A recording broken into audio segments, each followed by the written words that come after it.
The first election, which did not provide a winner, was about a month ago in Argentina. We had Jacob Sugarman on to talk about that back, I guess, what was it, 6 weeks ago or something like that? A month, 6 weeks ago. I can't remember exactly. But there was a runoff this weekend in Argentina. And this right-wing lunatic, Milei, won with, I think it was 56% of the vote. Argentina, of course, has been going through enormous challenges. 140% rate of inflation. It's the third highest rate in the world. 2 in 5 Argentines now live in poverty. The value of Argentina's currency has plummeted.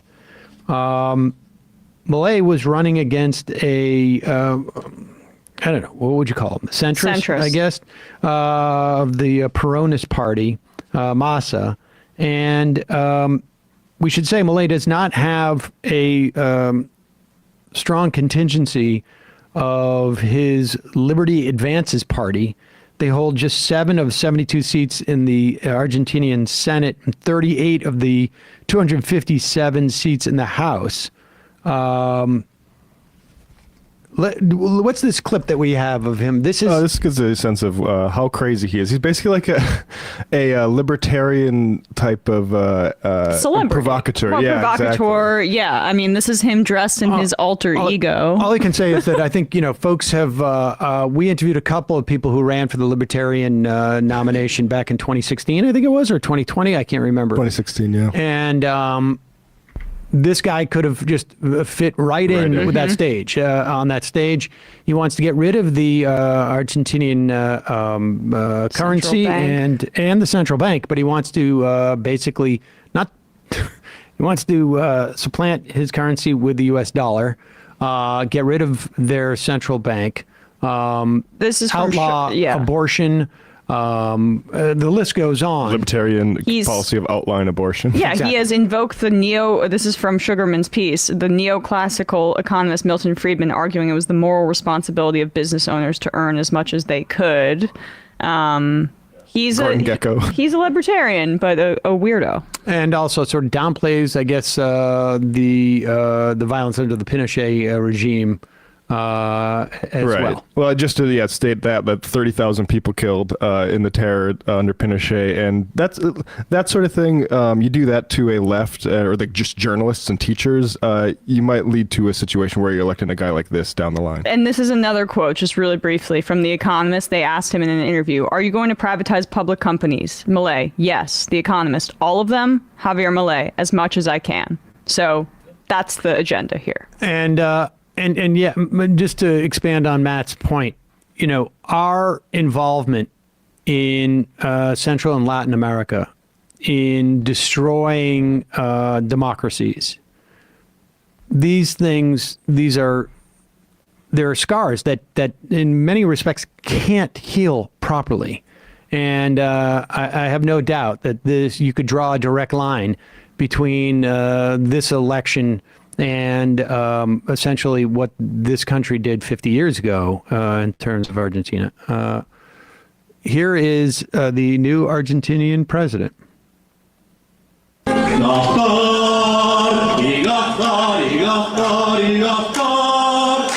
For folks listening, he's wearing a cape. I think this is his ANCAP man. Yeah. General ANCAP. And we should be clear. Anarcho-capitalist. This is, yes. Yeah. And to be clear, this is not footage of him, at some party, 20 years ago or something. This is him on the campaign trail from, when was this? Just like... He's done this like about 10 times since 2019 on, when he's been campaigning. Dragon Ball Z guy in the background too. I'm not sure what that was a reference to, but yeah, great. There you go. That's not good. We'll see. But yes, Daryl Perry is going to be I think. Right. Yeah. Exactly. We will be talking to somebody in the coming weeks on the implications of this. Calling from a 954 area code. Who's this? Where are you calling from? My name is Francisco. I'm calling from Buenos Aires in Argentina. What happened? You guys can hear me? Yeah, we can hear you. I was just asking about the election results. Not good. Yeah, that's pretty much what I'm calling about, I guess. I tried to call last week to talk a little bit about it. I'm, of course, as you can imagine, incredibly disappointed, pissed off. I don't know. There's a lot of things to say about it, but I don't know. I guess I wanted to, for one, if that's okay, I wanted to give some, I don't know, context or my view at least as someone who lives here. Please. And has his whole life. And yeah, sorry, I'm a little nervous, but You're doing great. So yeah, basically part of the frustration that I have with this, by the way, I was really happy to see you guys cover our election beforehand. I know Emma interviewed someone about it, but I think something that when you talk to journalists or really anyone in this country, sometimes they neglect to mention some of the problems with, the coalitions in this country. And I believe, I'm incredibly ashamed that someone like Milei can win an election here. But I think it's irresponsible to not say that part of the reason he won, as unfortunate as it is that the opposing coalition that, was running against him, has governed this country for 16 years in the past. And, it was 12 years in a row. Then there was a stop in the middle where things got even worse with Mauricio Macri's government. And then they came back and, here we are.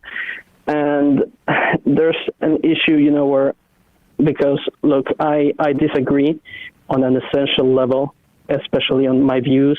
I'm a leftist. I voted for the left party here. But I know why some people voted for Milei, and as much as I disagree with them, a lot of people don't care about anything other than looking for stability in the economy. And that's the worst part about it, is that, people stop caring about social issues when that's going on.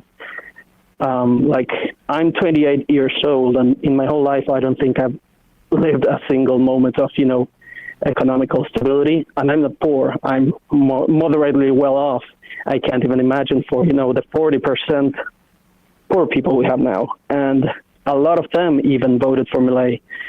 And right now, I don't know, I feel like as a country, we're kind of the butt of the joke, and rightfully so. I mean, I understand why people find it ridiculous that someone like this would win.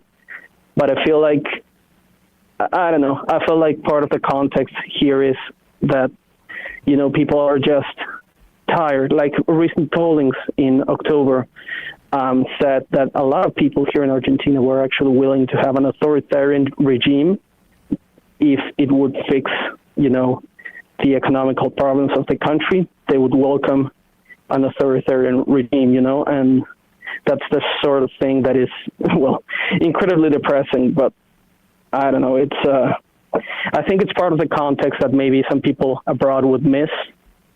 And also the fact that, unfortunately, the opposition to Milei is, unfortunately, very, very corrupt too, which is something that is not often mentioned maybe as much.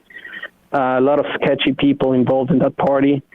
And, it's very frustrating to have the center left in this country, which is, that have all the power, and to not actually get, more left-leaning politicians to actually get to do anything here.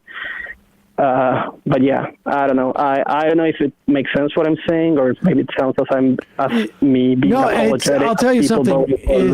It's not terribly unfamiliar from where we were in 2016, or we may be in in 2024. I mean, obviously the different dynamics, but there's when people are feeling, particularly when there's and I think the economic instability is far greater, obviously, in your country, but it also may be relative on some level, right? Like, there may be a sort of a broad, like a wider tolerance for it on some level. I mean, honestly, just by experience, right? Like, I mean, 140% inflation. If you've been at 130% inflation, it doesn't seem. I don't know exactly. But nevertheless, similar dynamic. It sounds like people were just sort of sick of. They wanted to break things because nothing else has been working. Yeah, especially, like, for example, this is just anecdotal, but the other day I was in the supermarket and I was speaking with the cashier, and she was telling me how every day of the week they have to change the price tags of things, sometimes twice or even 3 times a day, and that it's driving them nuts. So under that context, here comes someone that, is not part of really our political environment, someone new, fresh, supposedly, and it comes in and says he's going to break everything. And I guess at this point, people just want that, and look, I'm not proud either of having voted for Massa, really, because, I think as much as he was the lesser evil, at least in my view, there's the unfortunate reality that, his coalition, like I said, were in power for 16 years, 12 in a row. And, things have done nothing but get worse and worse and worse. So I do understand why some people that even I know have, as much as it frustrates me, I understand why they voted for, such a lunatic. I'm not willing to compromise our social, stability for that. But I do know why some people, maybe are not as socially conscientious. They just go about their lives and they don't think about that sort of thing as much. And I'm really concerned about, especially the long-term ramifications of someone who has said the things he has to be able to win an election. I don't know. I can only hope that from this term, maybe we finally get a proper, left party, empowered left-wing party in this country. But, I'm honestly, I don't hold much hope at this point. Yeah, caller, Massa, I don't know. And the Peronists, is it how do you understand that? Is like a centrist authoritarianism? Yeah, is that how to understand that? Actually, so that's the funny thing, right? I feel like I have a rather unique view on this, at least as a leftist, than maybe I know a lot of leftists would have my head over this topic. But if you ask me personally, I mean, I don't know how much you guys know about our history, but Peron was a fascist. Like, he was friends with, Mussolini and a lot of other. He also was a Nazi sympathizer. His government was the one that, unfortunately, the main thing we get made fun of abroad in this country for is receiving Nazis and giving them new identities, and that was under Peron's government. But somehow, Peron was able to, kind of become the main figure for the more left-leaning, politics in this country. I think part of it was, and, I'm not probably the best person to ask, maybe someone with a lot more information would be, but he did, take land from a lot of, rich people and a lot of that. So he got a lot of, reverence from all of the poor people in the country. And I mean, they did do some things for the poor people in the country, but it doesn't change the fact that when you look at him as a whole, right. He was a fascist, he was a friend of fascists, he was also, a Nazi sympathizer. And unfortunately, that's something that, Peronists are willing to ignore. If you ask them about it, at worst, they will tell you that it's something they shameful about it, but overall, it's not what Peronism represents, which to me is ridiculous because the coalition has his name. And unfortunately, that's part of the reason why the left can't gain any, momentum in this country, because leftism is associated with this person. And at least in my view, where lots of people in this country, and even in left-wing, environments, a lot of people, if I were to dare speak against Peron, would they would want to kill me. Like it's comparable to Trump almost. It's almost, I would define it as a cult. I mean, back then when he was still in government, people were giving little books that said about how Perón was taking care of the poor people and how him and his wife Evita were like almost like the Virgin Mary and God, So it was almost, if you ask me, almost a sort of brainwashing campaign. I mean, it's right down of the fascist notebook, But since he did do some, more left-leaning things in the country, he somehow became this important figure of the left. And unfortunately, that's where we're at. And I mean, it's been over like 70 years, and he's still like politicians from all parties, center left, center right, far right, far left. They all know themselves as Peronists. It's very hard to run as one that you aren't. But it's a very divisive topic, because the problem is that most anti-Peronists are much more, right to far right people. So that's part of the problem, right? If you ever dare be against that, then you're automatically tagged to be more on the right. So yeah, I don't know. It's a complicated topic, and I mean, I'm just a regular office worker, so we're gonna have a guest on tomorrow to talk about that. But we really do appreciate your perspective. Thank you for calling in. Yeah, no problem. Thank you so much for taking my call, and thank you guys for, covering all of this. I think you've done a great job, and I appreciate that you also took some time to cover my country situation. Usually we don't get as much attention as other. Well, like Latin I say, we got a guest on. We got a guest on tomorrow to talk about it too. So we'll appreciate awesome. it. Yeah. Thanks. Thank you. I'm looking forward to that. So thank you guys. You have a great day, and left it best. Okay. Thank you. You too. Appreciate it. Thank you.